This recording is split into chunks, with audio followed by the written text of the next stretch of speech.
Hola. Hola, tú vas. Sí.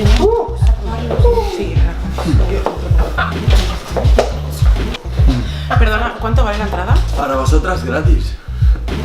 ¿Por qué? Pues hoy ponen música de los vuestros. Tenéis que enseñar a bailar a esas blanquitas. ¿Perdona? Claro, todo el mundo sabe que las negras os meneáis mejor. ¿Pero qué dices? ¿Qué está diciendo? ¿Qué dices? Va, con ese culo entráis gratis.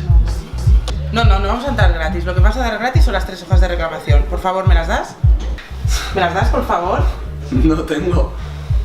Sí que tienes que tener. ¿Me las das?